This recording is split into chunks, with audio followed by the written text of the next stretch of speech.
એક નાનકડી બનેલી ઘટના કહું. 2018માં, આજથી 4-5 વર્ષ પહેલાં અમે એક સેન્ટરમાં ગયા. એક હરિભક્તે મને વાત કરી કે સ્વામી, મેં મકાન કર્યું છે, નવો બંગલો કર્યો છે, 2 વર્ષથી આપની રાહ જોઉં છું સ્વામી, સંતો આવી ગયા, પણ જો આપ આવ્યા છો ને પધારો તો બહુ સારું. બહુ આગ્રહ કર્યો એટલે અમે એમના ઘેર ગયા. ઘરમાં જઈને જોયું, મોટો આલિશાન બંગલો. મને રસ્તામાં ગાડી લઈને લેવા આવેલા એટલે કહ્યું કે સ્વામી, 2 વર્ષ થયા સ્વામી, 8 કરોડનો બંગલો થયો છે. સેન્ટર નાનું, મુંબઈ જેવા શહેરમાં 8 કરોડ કંઈ બહુ મોટી વસ્તુ નથી, પરંતુ નાના સેન્ટરમાં 8 કરોડનો બંગલો એટલે મોટો આલિશાન બંગલો. 8, 10, 15 બેડરૂમનો મોટો બંગલો બનાવેલો.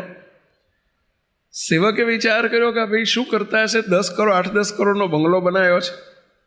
ત્યાં ગયા, આરતી કરી, પછી પ્રશ્ન પૂછ્યો. મેં કીધું તમે ઘરમાં માણસ કેટલા? કે સ્વામી અમે 4 જણા, હું, મારી પત્ની અને મારો દીકરો અને દીકરી, અમે 4 જણા છીએ. આ ભાઈની ઉંમર હતી લગભગ 62-63 વર્ષની. મેં કીધું દીકરી તો સાસરે હશે તમારી? કે સ્વામી એને 36 વર્ષ થયા પણ એના લગ્ન નથી થયા. દીકરો 33 વર્ષનો થયો, એના લગ્ન નથી થયા. સ્વામી અમે ઘરમાં 4 જણા છીએ. મેં કે કેમ હજુ મોટા દીકરા દીકરીઓ થયા, લગ્ન નથી થયા? કે સ્વામી બે મળતું નથી, ક્યાંય સેટ જ નથી થતું સ્વામી. પછી બંગલામાં પધરામણી કરી કે તમે 4 જણા, 14 રૂમ છે, આટલું બધું તોફો કેમ કર્યો? મને કે સ્વામી એક વખત પગલાં કરી લો, પછી બધી વાત કરું. બધાય ઠાકોરજીના પગલાં થયા. પછી એક રૂમમાં લઈ ગયા. મને કે સ્વામી આપણે એકલા બેસવું છે. આ બનેલી સત્ય ઘટના કહું છું. એકલા બેસીને એમણે અંદર સ્ટોપર વાંખી દીધી. ખૂબ રડ્યા. મને કે સ્વામી હું સત્સંગમાં 3 વર્ષથી આવ્યો છું. હું રિટાયર્ડ થયો, સરકારી નોકરી હતી મારી. સ્વામી 58 વર્ષે રિટાયર્ડ થયો. 2-3 વર્ષથી હું સત્સંગમાં આવતો થયો. સ્વામી બંગલો પણ 2-3 વર્ષ પહેલાં બન્યો. સ્વામી મારા જેવો દુઃખી કોઈ નહીં હોય. કે તમે આવડા મોટા બંગલામાં રહો છો ને દુઃખી? કે સ્વામી આ દૂધનો ઉભરો છે. કે આ એમના શબ્દો કહો, સ્વામી આ દૂધનો ઉભરો છે. દૂધનો ઉભરો, તપેલીમાં દૂધનો ઉભરો આવે ને ત્યારે આખી તપેલી ભરી જાય, પણ હોય તો 100-200 ગ્રામ દૂધ. સ્વામી આ દૂધના ઉભરા જેવું છે. પછી કહે છે સ્વામી હોજા ચડેલા આદમી જેવો છો. શું કહે છે? હોજા ચડેલા આદમી જેવો છો. જેમ કોઈ આદમીને સોજા ચડ્યા હોય ત્યાં લાગે આમ ફૂલેલો, ફર્સ્ટ ક્લાસ, તંદુરસ્ત, પણ એને પૂછો કેવી તંદુરસ્તી છે. સ્વામી બહારથી હું સુખી લાગુ છું, લોકો મને બહુ સુખી સમજે છે. સ્વામી લાફા મારીને લાલ ગાલ રાખું છું. સ્વામી હું બહુ દુઃખી છું. ખૂબ રડ્યા કે શું દુઃખ શું છે? કહેતા મને શરમ આવે છે એવું દુઃખ એમણે વ્યક્ત કર્યું. મને કે સ્વામી કોઈને કહેવાતું નથી, સહેવાતું નથી. સ્વામી મારી પત્ની, મારો દીકરો ને મારી દીકરી ત્રણેય ભેગા થઈને 2 જણ મને પકડી રાખે ને 1 જણ મને મારે છે. કે સ્વામી રોજ મને મારે છે. રોજ સ્વામી 2-4 દંડા રોજ મને મારે છે. 63 વર્ષના બાપ અને પોતાની દીકરો મારે. મને એમણે આમ શર્ટ ઊંચું કરીને બતાવ્યું. બોલો 16 પડી ગયેલા, આવડા હોળ પડી ગયેલા, લાલ ચોળ જેવા, અંદર લાકડીઓના પેલા દંડા મારેલા, એના 16 પડેલા બેડાવને. મને કે સ્વામી દીકરીનો માર ખાવો પડે, દીકરાનો માર ખાવો પડે, સ્વામી પત્ની મારે, સ્વામી ત્રણેય એક થઈ જાય ને મને મારે છે. સ્વામી આ દુઃખ કોને કેવું? મને ઘેર આવવાનું મન નથી થતું. સ્વામી હું આટલી ભક્તિ કરું છું, ભગવાને મને આવું દુઃખ કેમ આપ્યું? એમને મેં 2 હાથ જોડીને પ્રશ્ન પૂછ્યો, ખોટો પૈસો, લાંચ રૂશ્વતનો પૈસો આવ્યો છે ઘરમાં? મને કે સ્વામી લાંચ રૂશ્વતનો જ પૈસો છે આ બધો. સ્વામી નોકરી કરતો તો મને સત્સંગ નહોતો. સ્વામી પાવડાથી પૈસા ભેગા કરતો હતો. આ એમના શબ્દો છે. પાવડાથી પૈસા ભેગા કરતો હતો. આ પૈસાનો બંગલો બનાવ્યો છે.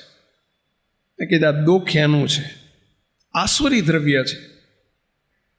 આ દ્રવ્ય આસુરી છે, તમને દુઃખી કરી રહ્યો છે. દુનિયાને લાગે છે કે તમે સુખી છો, પણ અંતરથી તમે કેટલા દુઃખી છો.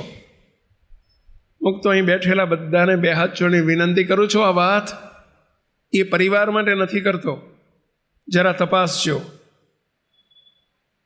રોજ દાળ ભાત શાક રોટલી જમતા હોય તો અઠવાડિયે જમજો. શાક રોટલી જમીન દિવસો કાઢવા હોય તો કાઢવા પડે તો કાઢજો, પરંતુ અધર્મનો પૈસો, ખોટું કરીને લીધેલો પૈસો, લાંચ રૂશ્વતથી મેળવેલો પૈસો, કોઈને છેતરીને, દગો કરીને, કપટ કરીને, પ્રપંચ કરીને, ચોરી કરીને આપણા ઘરમાં, પરિવારમાં એક પૈસો આવવા ન દેશો, એટલી હું આપને વિનંતી કરું છું. કારણ કે તમે રોતા રોતા અમારી પાસે આવો છો, તમે રોતા રોતા પાછળથી અમારી પાસે આવો છો, કાંઈ દુઃખી થાઓ છો ને અમને દુઃખી કરો છો. અમે તમારા માવતર છીએ, પહેલાં સંતો આપણા માવતર છે. તમારું દુઃખ અમે જોઈ શકતા નથી હોતા, અને એ પૈસો હેરાન કરી નાખે, આસુરી દ્રવ્ય પાયમાલ કરી નાખે.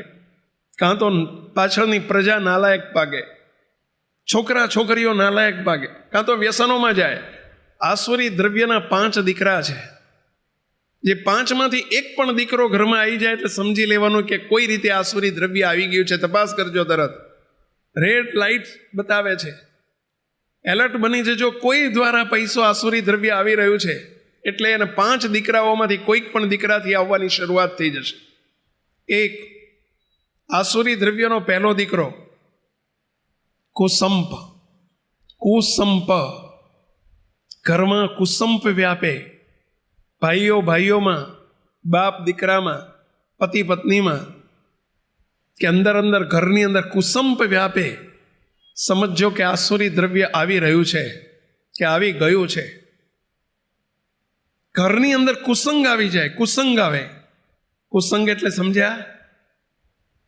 કુસંગી મિત્રોનો સંગ થાય. કુસંગ પરિવારની અંદર ન કરવાનું, બધું ન ખાવાનું, ન પીવાનું આવતું જાય, એ કુસંગ આવ્યો કહેવાય. ઘરની અંદર વ્યસન આવે. જે પરિવારની અંદર ડ્રિંક્સ ન હોય, સિગરેટ ન હોય, ખોટા ડ્રગ્સ ન હોય, આપણા દીકરા દીકરીઓમાં કે પરિવારમાં આવવા માંડે, સમજો કે આસુરી દ્રવ્ય આવી ગયું છે. ચોથું, જે ઘરની અંદર વ્યભિચાર બેસે. ચોથો દીકરો છે વ્યભિચાર. વ્યભિચાર એટલે સમજ્યા? સ્ત્રીને પરપુરુષનો સંગ અને પુરુષને પરસ્ત્રીનો સંગ, એને વ્યભિચાર કહેવાય. જે ઘરની અંદર વ્યભિચાર આવી જાય, સમજી લેવું કોઈ આસુરી દ્રવ્ય આવી ગયું છે. અને છેલ્લું, જે ઘર અને જે પરિવારની અંદર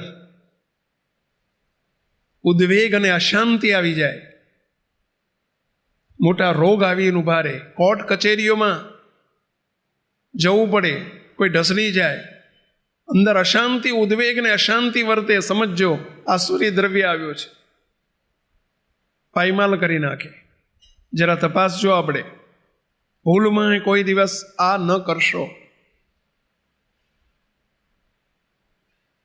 ખોટી રીતે પૈસો આવેલો ખોટું જ કરાવે છે. જેવી રીતે આવે એ રીતે જ જાય છે. ભગવાનથી ડરતા રહેજો, દુનિયાથી નહીં, ભગવાનથી. બીજો આપણે કે ભગવાન બધું જુએ છે, કોઈ નથી જોતું એ વાત ભૂલી જજો. ભગવાન બધું જુએ છે. હમણાં જ